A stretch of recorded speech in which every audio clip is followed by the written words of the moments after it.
We actually use Boardmaker a lot to make different communication tactile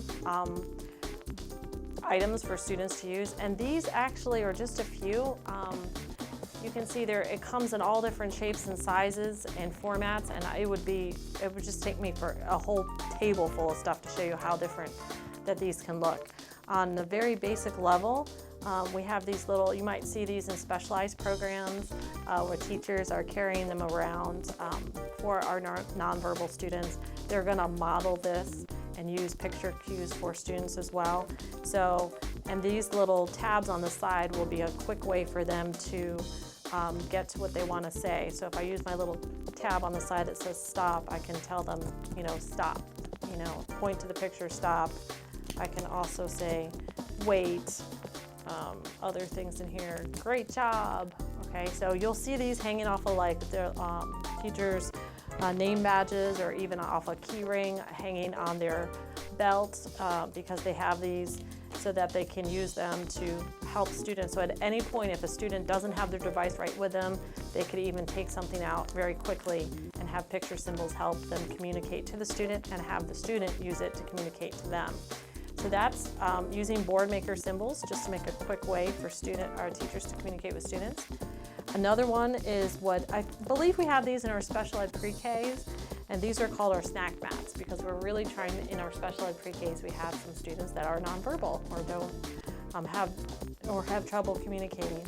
So on this one, trying to get teachers to embrace it, we did something that is more simple. So for example, they usually have a choice when it comes to snack in their special ed pre-K. So it might be, goldfish or graham crackers or popcorn, I don't know, something like that. So there might be 3 Boardmaker pictures of goldfish, popcorn, and what else did I say, graham crackers? And the student would take one of those symbols and put it here, because I want to eat, and they might put the symbol of the goldfish here.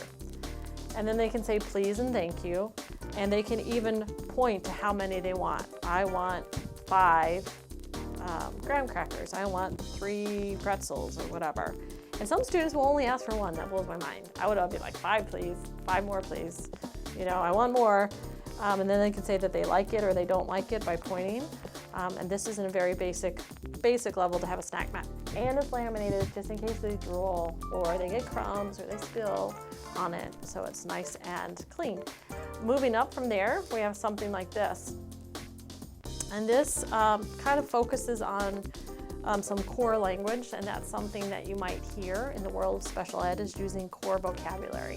And core vocabulary are the words that you say every day that basically make up 80% of what you say every day. So think about things like, pronouns and, things like more and help and big and go and work and basic words. And then other words that we call fringe, like how often do you say gladiator every day? Probably not very much unless it's in context. So all those words that come in context are considered fringe.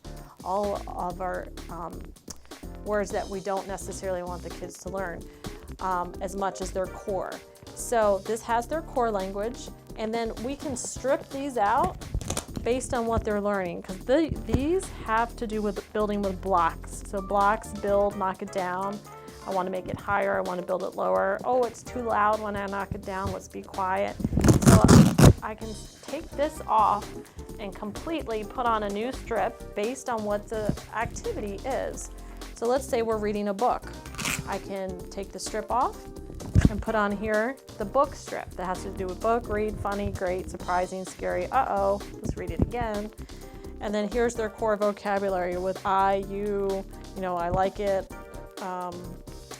Let's see what else is finished, more, stop, it's your turn, things like that.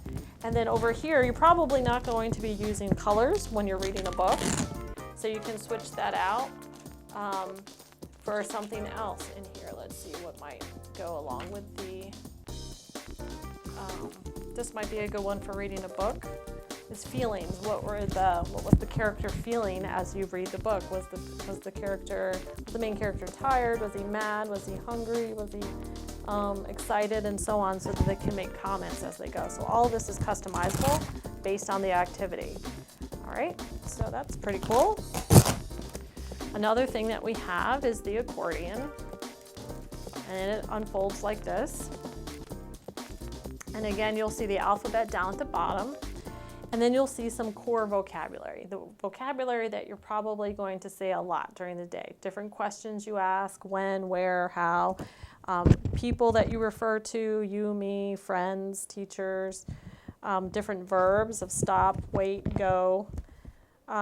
So all of this is customizable, but at the same time, the ACT team sometimes finds themselves in a position where we're making this for the classrooms. We're making this specific to the needs of the child and what we want them to work on. And that can be an overwhelming task for teachers to have them customize that for every kid in their class. So a lot of this will come through the ACT team, and we do have a support staff that makes these. And all of the color codes have to do with different types of words. So like yellow would be pronouns, green will be verbs, prepositions, and adjectives, feelings, colors, all come in different color categories. And then it can fold up into an accordion, and they can put it away and make it portable. So Boardmaker comes in really handy because it's the same symbols that the students see across the board. So they kind of grow up with these symbols and they become familiar with them. You'll even see these types of symbols hanging up next to like the schedule in the classroom. You'll see, okay, now we're going to do reading, or now we're going to do math, and there should be visuals all around the room with these Boardmaker symbols, getting them to reinforce that. Just like you would see like in a kindergarten or first grade class with different words, you would want to see